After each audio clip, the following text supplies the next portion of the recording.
இது மகிமை நேரம். ஆண்டவராகிய இயேசு கிறிஸ்துவின் ஈடு இணையற்ற நாமத்தில் மகிமை டிவி நேயர்களை அன்புடன் வாழ்த்தி வரவேற்கிறேன். இந்த மாதத்திலும் உங்களை சந்திப்பதில் மிகுந்த சந்தோஷம். இந்த நாட்களில் நாம் தியானிக்கும்படியாக எடுத்துக்கொண்ட தலைப்பு நினைத்தருளும் கர்த்தர். 11 மாதங்கள் ஆண்டவர் நம்மை கண்ணின் கருவிழி போல பாதுகாத்து வந்திருக்கிறாரு. ஆனால் நிறைய சூழ்நிலைகளில் நாம் எதிர்பார்த்த காரியங்கள் நடைபெறாமல் இருந்ததுனால நாம் நிறைய நேரத்தில் நினைப்போம், ஆண்டவர் என்னை மறந்து விட்டார், அவர் என்னை நினைத்திருக்கிறாரா, நான் எதிர்பார்த்த காரியங்கள் இவ்வளவு தாமதமாகிறது, என்னுடைய பிரச்சனைகள் போராட்டங்கள் அதிகமாக காணப்படுகிறது, இந்த சூழ்நிலையில ஆண்டவர் என்னை மறந்து விட்டார் அப்படின்னு சொல்லி நாம் அநேக நேரங்களில் கலங்குகிறவர்களாக காணப்படுகிறோம்.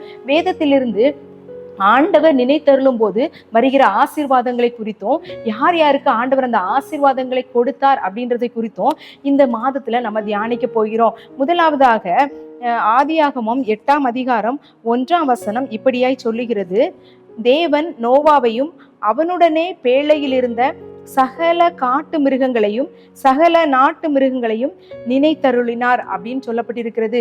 நோவாவையும் அவனுடைய குடும்பத்தில் இருந்தவங்க, அந்த பேழையில் இருந்த அவருடைய குடும்பத்தில் உள்ளவர்கள், எல்லா காட்டு மிருகங்கள் நாட்டு மிருகங்கள், அந்த பேழையில் இருந்த எல்லாவற்றையும் ஆண்டவர் நினைத்தருளினார் அப்படின்னு நம்ம பார்க்கிறோம். அப்போ அந்த ஜலமானது 150 நாள் பிரவாகித்து கொண்டிருந்தது அப்படின்றத முந்தின அதிகாரங்களை நம்ம பார்க்கலாம். 40 நாள் இரவும் பகலும் மழை பெய்து கொண்டிருந்தது. அவங்க அந்த பேழையில இருக்கிறாங்க. இப்போ அந்த பேழை அரராத் என்கிற மலையில இருக்கிறது அப்படின்றத நம்ம பார்க்கிறோம். அந்த நேரத்துல ஆண்டவர் அவங்களை நினைத்தருளினார் அப்படின்னு சொல்லப்படி இருக்கிறது. இதுக்கு என்ன அர்த்தம்? ஒருவேளை இவ்வளவு நாள் ஆண்டவர் அவங்கள மறந்து விட்டாரா, இவ்வளவு நாள் ஆண்டவர் அவங்கள நினைக்கவில்லையா அப்படின்னு நம்ம ஒருவேளை யோசிக்கலாம்.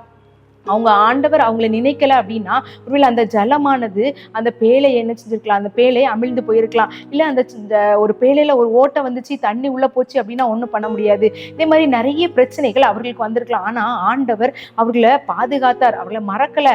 ஆனா அவர்களுடைய வேலை, அந்த வேலை வரும்போது அவர்களை நினைத்தருளி அவங்கள பேழையில் இருந்து வெளியே கொண்டு வருகிறார். இந்த சில வருடங்களுக்கு முன்பதாக கொரோனா அப்படின்ற வியாதினால நம்ம எல்லாருமே முடக்கப்பட்டவர்களாக வீட்டுக்குள்ளே இருந்தோம். அந்த சூழ்நிலை எப்படி மாறும், எப்போ மாறும் அப்படின்றது, ஒருவேளை எப்படி இருந்தோம், ஆண்டவருக்குள்ள நம்ம எப்படி இருந்தோம், இல்லை உலக பிரகாரமான வாழ்க்கையில நம்ம எப்படி காணப்பட்டோம் அப்படின்றத நம்ம சிந்தித்தாலும் ஆண்டவர் ஏற்ற வேலை வரும்போது எல்லா சூழ்நிலைகளையும் மாற்றி நம்ம வெளியே கொண்டு வந்தார் அப்படின்றத நம்ம பார்க்குறோம். அதே போல நம்முடைய வாழ்க்கையில ஆவிக்குரிய வாழ்க்கையாகட்டும், இல்லை உலக பிரகாரமான வாழ்க்கையாகட்டும், அநேக போராட்டங்கள், பிரச்சனைகள், ஒருவேளை அடைப்பட்ட சூழ்நிலைகளை போல நம்முடைய வாழ்க்கையில காணப்படலாம். இதுக்கு மேல என்னால எதுவுமே செய்ய முடியல, நான் அடைப்பட்டது போல காணப்படுகிறேன், என்னுடைய வேலையில எனக்கு ஒரு முன்னேற்றம் இல்லை, என்னுடைய தொழிலில் ஒரு முன்னேற்றம் இல்லை, என்னுடைய குடும்ப வாழ்க்கை அடைப்பட்டது போல காணப்படுகிறது, இதுக்கு மேல என்னால எதையும் வெளியே போய் செய்ய முடியாத ஒரு சூழ்நிலையில ஒருவேளை முடங்கி கொண்டிருக்கிற சூழ்நிலை நீங்க இருந்து பார்த்து கொண்டிருப்பீங்கன்னா ஆண்டவர் உங்களை பார்த்து சொல்கிறார், உங்களுடைய வேலை வரும்போது கர்த்தர் நினைத்தருளுகிற தேவனா இருக்கிறார். இந்த நினைத்தருள நாட்கள்ல நம்ம பார்த்தோம் அப்படின்னா அவங்களுக்கு அவர் அடைக்கலம் உள்ளவராக காணப்பட்டார் அப்படின்னு பார்க்குறோம். இந்த நாட்கள்ல நாம் அடைக்கலம் அற்றவர்களாக அநேக நேரங்களில் இருக்கிறோம். யார் நமக்கு அடைக்கலம் தருவார், யார் நமக்கு ஆதரவா இருப்பார் அப்படின்னு சொல்லி திக்கற்றவர்களைப் போல, ஒன்றும் இல்லாதவர்களைப் போல நம்ம இருக்கிறோம். ஆனா ஆண்டவர் நமக்கு அடைக்கலம் உள்ளவராக காணப்படுகிறாரு. ஏசாயால நம்ம வாசிக்கிறோம், ஸ்திரீயானவள் தன் கற்பத்தின் பிள்ளைக்கு இறங்காமல் தன் பாலகனை மறப்பாளோ, அவர்கள் மறந்தாலோ நான் உன்னை மறப்பதில்லை, உள்ளங்கைகளில வரைந்து வைத்திருக்கிறேன் அப்படின்னு ஆண்டவர் சொல்றாரு. நம்மை மறக்காத தேவன், நம்மை நினைத்தருளுகிற தேவன் நம்மோடு இருக்கிறார் அப்படின்றத நம்ம ஒரு நாளும் நம்ம மறந்து போகக்கூடாது. அவங்க மறந்திருந்தாங்க, ஆண்டவர் அவரை மறந்திருந்தார் அப்படின்னு சொன்னா அவங்க எல்லாருமே அழிக்கப்பட்டு போயிருப்பாங்க. ஆனா அந்த பிரச்சனையான சூழ்நிலைகள், வெள்ளங்கள் அவர்களை சூழ்ந்து காணப்படுகிறது.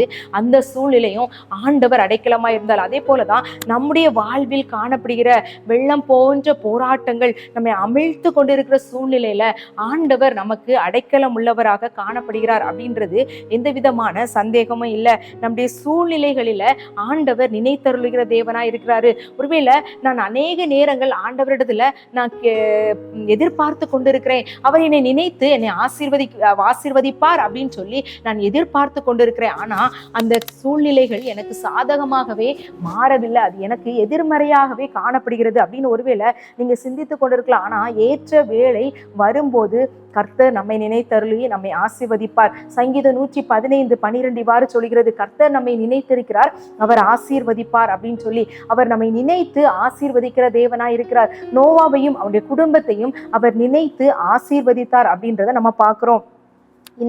இந்த நோவாவையும் அவருடைய குடும்பத்தையும் ஆசீர்வதித்த நினைத்தருளுறதற்கு ஒரு மிக முக்கியமான காரணம் காணப்பட்டது.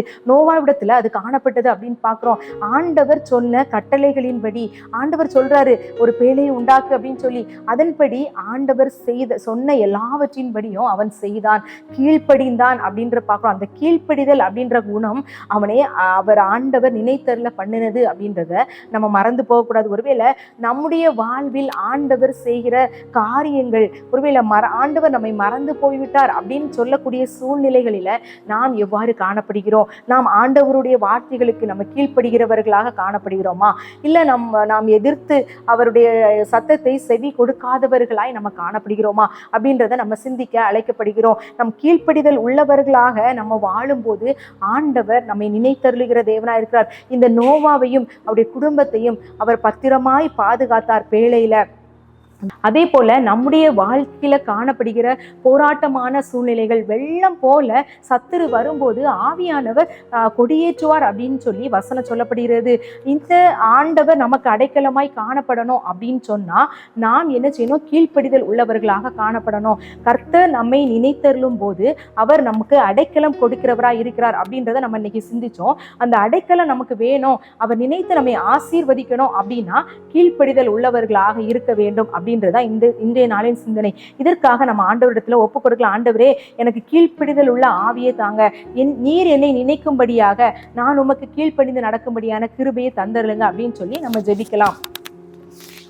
அன்பின் பரலோக பிதாவே, இந்த நாளுக்காக உமக்கு நன்றி செலுத்துகிறோம். இந்த நாளிலும் நீர் எங்களை நினைத்து ஆசீர்வதிக்கிற தேவனாய் இருக்கிறீர் அப்படின்னு சொல்லி நாங்க பார்த்தோம். ஆண்டவரே, நீர் நோவாவை நினைத்து அவருடைய குடும்பத்தையும் ஆண்டவரே அப்பா காட்டு மிருகங்கள் நாட்டு மிருகங்கள் எல்லாவற்றையும் நீர் பாதுகாத்து நினைத்தருளி ஆசீர்வதித்தீர் அப்படின்றத நாங்க தியானித்தோம். அந்த நினைத்தருளி ஆசீர்வதிக்கிறதற்கான மிக முக்கியமான காரணம் நோவாவின் கீழ்ப்படிதல் அப்படின்றத நாங்க தியானித்தோம். எங்களுடைய வாழ்க்கையில நாங்கள் அநேக நேரங்களில் ஆண்டவரே உடைய வசனத்துக்கு கீழ்ப்படி யாதவர்களாக நாங்க காணப்படுகிறோம். எங்களுடைய சமூகத்துல நாங்க ஒப்பு கொடுக்கிறோம். இந்த நாளில் எங்களுக்கு கீழ்ப்படிதலின் ஆவியை கட்டளையிடுங்க.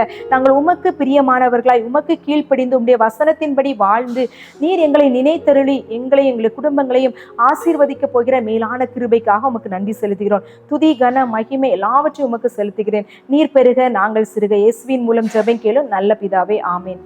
தேவன் நம்மை நினைத்தருளி அடைக்கலமான பாதுகாப்பு தந்தருளுவாராக. ஆமேன்.